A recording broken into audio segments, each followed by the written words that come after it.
Good afternoon, President of the IPU. Good afternoon, colleagues. I come with a heavy heart from Nigeria, but first I'd like to apologize to Honorable Kafila Ogbara. I am not here to bring shame to our country. I'm here to seek help for the women of Nigeria. Again, my name is Senator Natasha Akpabio. 5 days ago, on the 6th of March 2025, I was suspended. As a senator, I was suspended illegally because I submitted a petition of sexual harassment against the President of the Nigerian Senate, Senator Godswill Akpabio. I thought that by submitting the petition, he would recuse himself, and both of us will submit ourselves to the Committee on Ethics, Privileges and Public Petition for a fair and transparent investigation. But unfortunately, I was silenced and I was suspended. I was suspended for 6 months, amongst many other stringent conditions, such as taking away my security,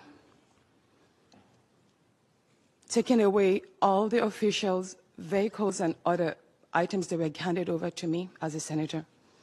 My salaries will be cut off. I must not appear anywhere near the National Assembly. And for 6 months, I'm not to introduce myself or present myself as a senator locally in Nigeria or internationally. That means I'm here illegally. But I had no other place to go but to come here and speak to you women. Because this is a bigger picture.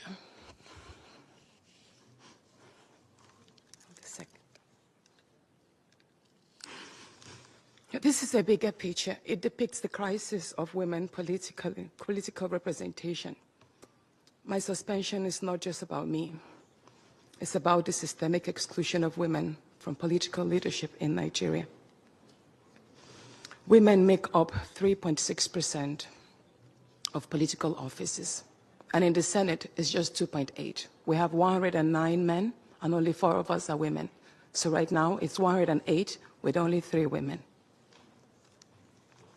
This is a clear case of political victimization, punishment for speaking out against impunity, corruption, and gender-based violence. The United Nations Declaration 48/104 declares sexual harassment as a form of gender violence. The Senate's actions are an assault on democracy. I was elected by my constituents to represent them. Yet a few powerful men have unilaterally decided to silence their voices by suspending me for 6 months. My call for an open and transparent investigation into harassment allegations have been met with hostility instead of accountability. If a female senator can be treated this way in the full view of the world, imagine what ordinary Nigerian women will go through every day in workplaces, in universities, and other aspects of our society. A culture of harassment and silencing must end. And this is not just a Nigerian issue. It is a global one. Women in politics, media, and businesses face threats, intimidation, and violence for simply demanding fairness. From sex for grades scandals in universities to harassment in workplaces and political spaces, Nigerian women have constantly been forced into silence. We need stronger legal protections and a zero culture tolerance for gender-based discrimination and intimidation. My call to the international community is such that the world must not stay silent as democracy and women's rights are rolled back in Nigeria. I call on human rights organizations, women movements, and democratic institutions to hold the Nigerian Senate accountable. Nigeria needs global partners to push for women's political inclusion, safety, and protection from political harassment. You may ask, what are my next steps? I will resist the political intimidation. In the past few days, a number of my colleagues, my male colleagues, have reached out to me and said, Natasha, All you need to do is apologize and retract your statements. And I told them I am not going to apologize.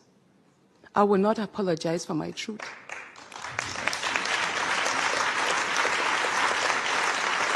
Thank you. Thank you. And I told them that I will stand the 6-month suspension, and the very first day I return, I will represent my petition on sexual harassment.